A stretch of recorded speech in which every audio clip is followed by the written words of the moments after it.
Wow. Russian kamikaze drones unleashing a deadly barrage of strikes at the Ukrainian capital of Kyiv overnight, hitting critical infrastructure and killing at least 3 people. This comes as Iranian officials deny reports that the regime has supplied drones for Putin's ongoing war effort. So where are they coming from? Join us right now, Piers Morgan, host of Piers Morgan Uncensored on Fox Nation, and somebody who's actually been to Ukraine, sat down with the Zelenskys. Piers, what do you make of this? Well, Zelensky's 1 minute, and you guys the next, sitting on your prestigious sofa. Thank you for having me. Great to be in New York. Before we get to that, and it's obviously very serious, your claim, did you just say you bought a Christmas tree? No, we were shopping for Christmas trees. We need a new this Christmas clarified tree. because Christmas does not start before December the 1st. Thank you. Anyone who even thinks about trees before December the 1st should be taken out. And honestly, listen, I'm trying to stop from themselves. My wife and I are trying to stimulate the economy, okay? The Christmas sales have actually started now here in the United States. I know. Welcome to our land. It doesn't mean you have to join in it, nor do you need to be caught singing Mariah Carey songs, all right? It's not happening. Christmas starts December the 1st. That's it. There was a time when guests didn't berate the anchors. You know what? A different time. Bring them on when I hosted the British Morning Show, everyone berated me. You're going to get it. And you end up walking off. We got nowhere to go. We had guests who used to try and get me fired. Yes, absolutely. You consider yourselves lucky.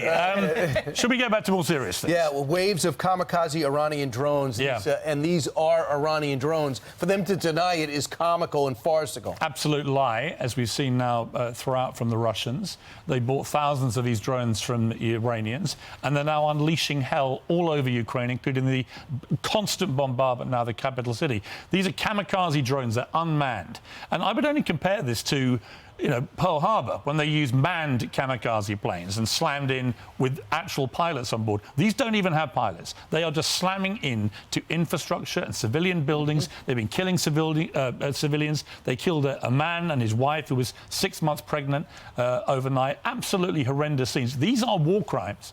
And, you and I have discussed this before, I know.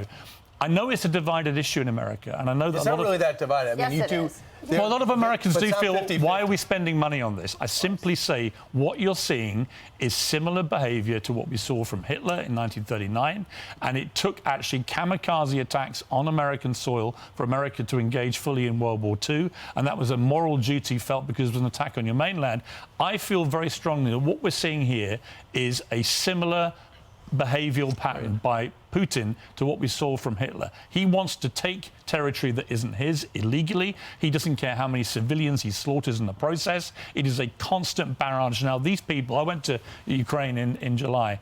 They are remarkably resilient, determined people, but they cannot win this on their own. They need our help. And by I don't just mean America. I mean Britain, I mean Germany, I mean France, I mean all the major powers have to step up now and help Zelensky win this. Because if we don't win this war, by the way, if we don't win, where does Putin go next? So let's just backtrack just a little bit on the Iranian drones. Our government, this Biden administration, is hell-bent on a deal with Iran at the same time. I can't make sense of any of this stuff. I don't get that. And they're, by the way, hurting the freedom fighters in Iran right now by doing that. That said, I don't think it's just the money that Americans are concerned about. And Brian and I are friends, but we disagree on this Ukraine situation. It's not just the money. It seems to me that, it's disgraceful that our government has interfered with peace negotiations that were underway to try and help this come to an end.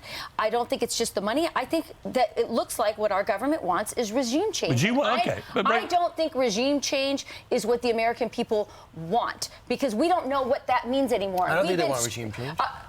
Well, OK, I'll put my hand up. I want regime. If you're talking about Putin, I want him off the stage. I want him gone to put. Well, I tell you what, here's what I think. Because no one thinks further. I remember when Saddam Hussein invaded Kuwait in the first Gulf War. America didn't hesitate to get stuck in and kick him out. And that's exactly war is exactly why we don't like this war. Because we don't trust these people. Well, actually, the first Gulf War was highly successful and well executed by the Americans in particular, along with the British. But remember, Kuwait wasn't part of NATO, right? So this argument, you can only get involved if a NATO country gets attacked. It didn't stack up with Kuwait. And I simply say this: if you don't take out Putin, and by you, I mean us as well, right? We are shoulder to shoulder with you guys, despite President Biden giving our Prime Minister a whack about the economy yesterday, which is pretty rich coming from him. But anyway, I genuinely believe you've got to fight here over a democratic sovereign country. It's not perfect, Ukraine. They've had corruption issues. But Zelensky, I sat with him for hours. He's a good, decent man, and he is trying to save his country from a despotic monster in Putin. I want regime change, and I want Zelensky to win. And if he wins, freedom wins. And last time I checked, Americans and Britons believed in freedom. Gary Kasparov said to me on Saturday night that he believes not only is Ukraine going to win, they're going to take back Crimea, and Russia's history says that country collapses because you can't lose a war and keep power. I hope that happens. We're risking nuclear war right now, and I think that's a problem. And by the way, Zelensky has acted a bit despotically himself. You're speaking like you should let the bullies win. When did what America ever want bully boys to win? We have a State Department for a reason. We should be engaged in diplomacy. And I'm sorry to be the peacenik on the couch. Yeah, but the thing is, how do you make peace with somebody who's stolen already 15% of your land? Yeah. I mean, seriously. There's a lot of things that could have happened in the lead up to this war, and our government failed. The best war is the one that doesn't start. The best war is where you defeat monsters, as we did with Hitler and as we should do with Putin. And I'm surprised if any American, and I've seen a lot of Republicans, wondering what they should feel about this. Don't wonder. This guy's a dictator. He's a monster. He's out of control. He's seizing territory illegally. We've got to take him out and win the war. We don't trust our leaders oftentimes. That is the problem. I agree. Listen, we're about to lose our third prime minister, is it, in 3 months? So. Every day, 4:30 Eastern Time, weekdays, you can get Piers Morgan Uncensored on Fox Nation. You know what, folks? If you don't have Fox Nation subscription, it would be the perfect Christmas gift. It's great for this show alone, by the way. I love your show. Well, thank you. Well, I'm actually filming it from New York this week. Right. And as you can see, it's going to be very heated. Right. And we're going to have lots of debate. But ultimately, I will always respect other people's opinions. Right. I love that. That is actually the bedrock of the show. Absolutely. Free speech, different opinions, arguments, and then a nice cup of tea or a pint of foaming real ale. Or both. Right, Brian? Or both. Foaming. Yes. By the way, that really hurt. He's a very strong man. He's a very strong man, yeah. These are the only guns you need to worry about. I know. That's what I'm getting worried. Thank you, British Piers. guns. It's great to see you.